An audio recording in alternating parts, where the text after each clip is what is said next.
I am so happy to announce that Old Blue and Mac are reunited. Once again, Mac is back.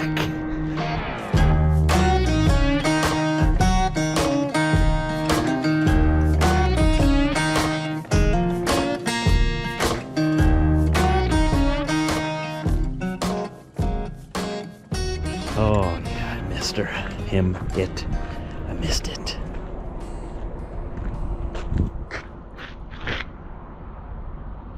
Look at that, finally. You know, I like the roll tights for loads that need to be tarped. Like the load I took down to Florida needed to be tarped, but it's the kind of freight that you can't really tarp. You can't have the tarp touching the surface of the equipment. It was meant for a trade show, right? And we had to move it without touching it, but it had to be covered. So obviously the solution would be a roll tight trailer or a Conestoga. So that's what I pulled it down in. That was the agreement. I would pull it down there, but I would use one of their Conestogas. And now that I'm back, I unloaded that trailer this morning. It's Monday. And went and picked up Mac. And we're on Highway 1, east of Winnipeg, headed towards Kenora, Ontario. I'm gonna go pick up a load there tomorrow morning. Throw it on here, tie it down, tarp it, and bring it down to Minnesota. A lot of you ask, well, why don't you have like a Conestoga on here? Why don't you just put a rolling tarp over this trailer? Well, first of all, they're very, very expensive. And once you have it on here, they're very, very expensive to maintain. And they add a lot of weight to the trailer, and then you can't haul as much. So if I would do that, I would want to get a triaxle instead of this. This is a tandem axle, but it does split, so I could have it as a split axle if I need a little bit of extra weight on it. But it's a big hassle. It's a big hassle to do. And those things are a lot of maintenance. I just prefer the open deck. I have my tarps up here, so this is a regular load that I pick up that I take down to Minnesota. I do have to tarp it, but it's super easy. They have this like whole big tarp shed with a big machine that puts it over the load for you. You don't have to get up at all. The machine throws the tarps over, you just bungee it down, gone, right? So it's as easy as tarping can be, and that's really the only freight that I do tarp. Very rarely do I have to tarp other stuff. But it happens from time to time. I've just stopped here to use the washroom and grab a coffee. And there's a parade of Corvettes coming in over there. What's going on? You guys see this? I might need to zoom in. Check that out. 1, 2, 3, 4, 5. No, 4 Corvettes, and there's an Acura, no, a Lexus in behind them, but it's a pretty nice Lexus. They must all be buddies. Nice. That red one there. See, I like the Corvettes so much better when they still had the engine in front. I don't like the new mid-engine ones. Fancy. Man. Wow. Chevy. Am I right? Chevy. Rolling into Ontario. Sorry, what did I say? Ontario. Ontario.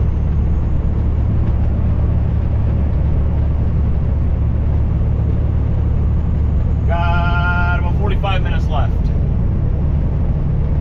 And then we're just parking for the night. Loading in the morning. I'm going to try to get loaded as early as possible.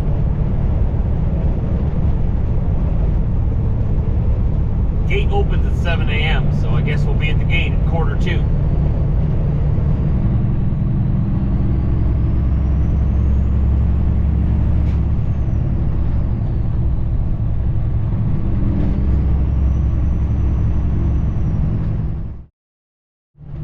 Taking this load from Kenora, Ontario down into Minnesota. Got her loaded up this morning. Got it tied down, got it tarped. And we're already cleared across from Fort Frances, Ontario. into International Falls, Minnesota. It's a beautiful day for trucking out here. Got a couple of friends on my windshield smeared on there. They wanted to come with, and oh, there they are. Of course, right in front of you guys, but just ignore them. I'll wipe them off. We're in a bit of a rush, not too much of a rush. We just want to not waste any time.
Boat on the lake.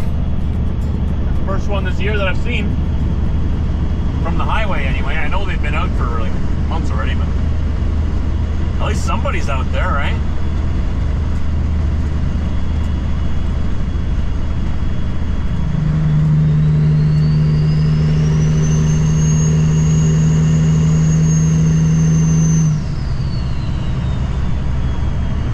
Ah, what a great day to be on the water. One day, Josh, one day we'll be out there too. Got a lot of miles to drive first.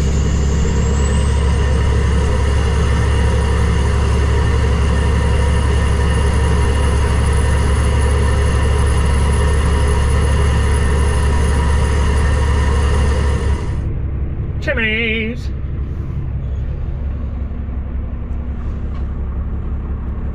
Found myself at Timmy's. We're in Fort Francis, Ontario. We're about to cross into International Falls, Minnesota. We're about to cross over the international border. This place here is a smaller border crossing. It is a commercial crossing, obviously, because I go through there all the time. When they scan my identification, they'll be able to see how often I cross here, when I crossed last. They might even ask me that. Sometimes they do. You know, when's the last time you crossed here? It's sort of like a trick question, right? Because they already know. They know the answer. They want to know if you know. And why wouldn't you know if you don't know? That's kind of suspicious, isn't it? Right? So they may ask you, when did you cross here last? Or, you know, where did you go last? Or which border did you cross through last? Because they can see that too. They'll be able to see that the last time I crossed the border was from Pembina, North Dakota into Emerson, Manitoba. And that was on last Saturday. So they may ask that question. Now, where did you cross last? Where do you cross the most often? But anyways, what my whole point of that was that they'll be able to see that I cross through here all the time. And usually it goes pretty quick, pretty smooth. Sometimes they want to jump in the truck here. They want to make sure I'm not smuggling people in my sleeper back here. Because they ask me, are you alone? They'll jump in here to confirm. Yes, he's alone. He doesn't, you know, have somebody in the back here trying to sneak over the border, right? They may ask what I have in my coolers. And if there's anything restricted that I know of in my coolers or my freezer.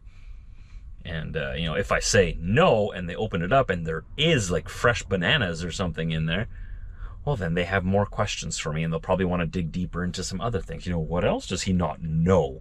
Like, why wouldn't I know what's in my cooler, right? If I said there's no bananas and they open it up and there's bananas, it's like, okay, so when we ask you if you're alone in the truck, or is he lying about that too? Or does he not know what's in your trailer? What's under your load? Does he even know? If he doesn't know what's in his cooler right beside him, does he even know what's under the tarps on his trailer?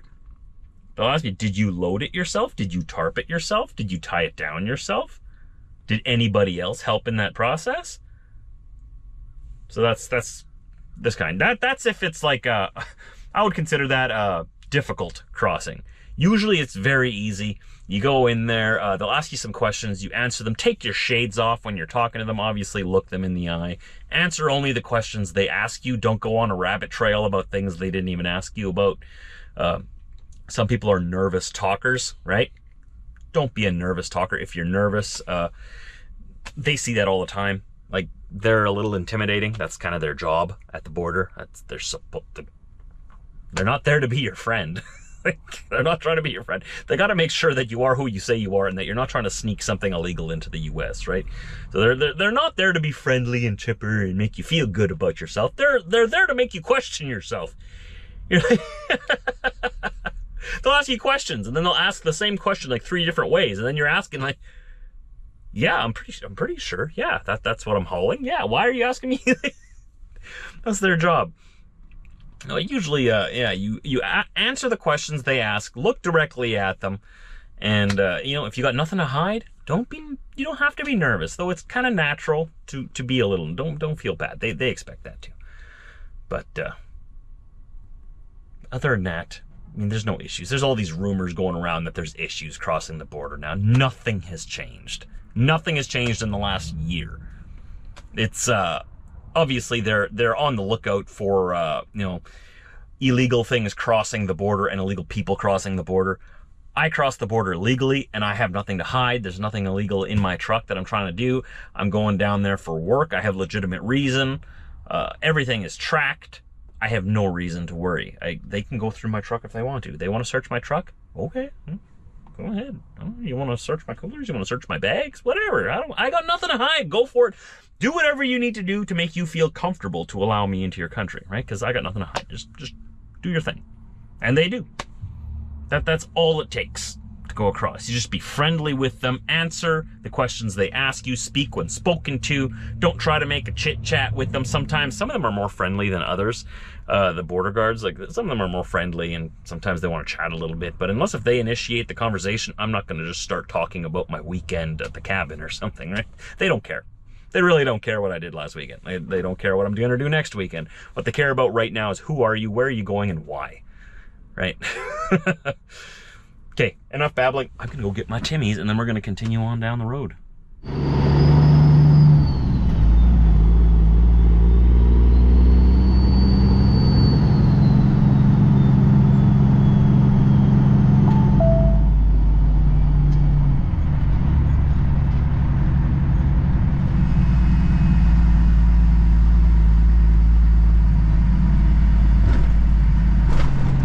Minnesota.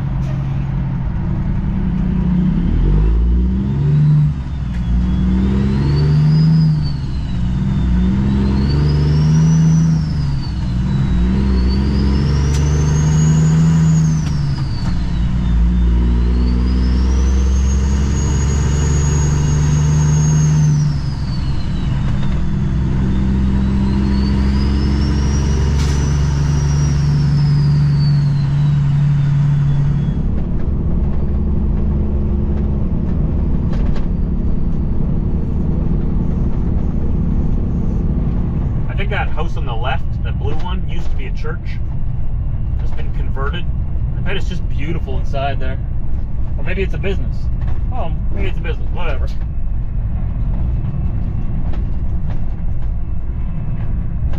This is, what is this? Crosby, Minnesota, and Ironton, Minnesota. Side-by-side towns. It's a Minnesota thing. They do everything in twos.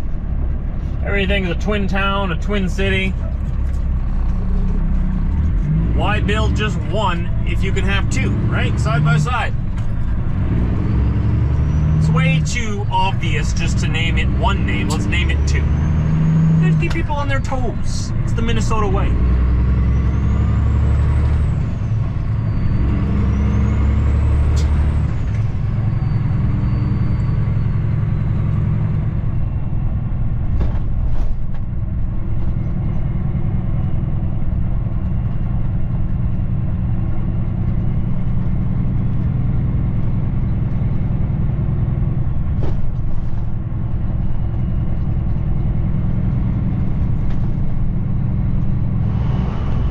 Brainerd. It's been a couple of weeks. How you doing? You've gotten greener. Nice to see. You look a lot better without snow covering you.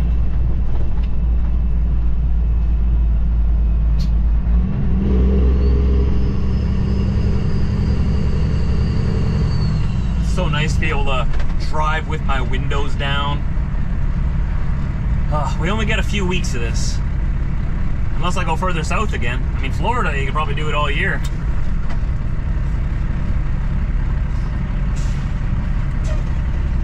Actually, in Florida, you probably shouldn't do it in summertime, because when I was down there, I kept my windows rolled up the whole time.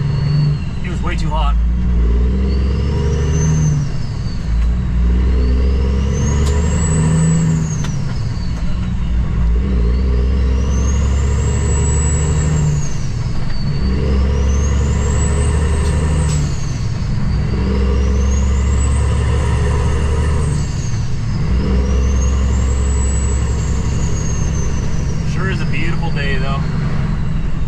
This is my favorite month of the year, June.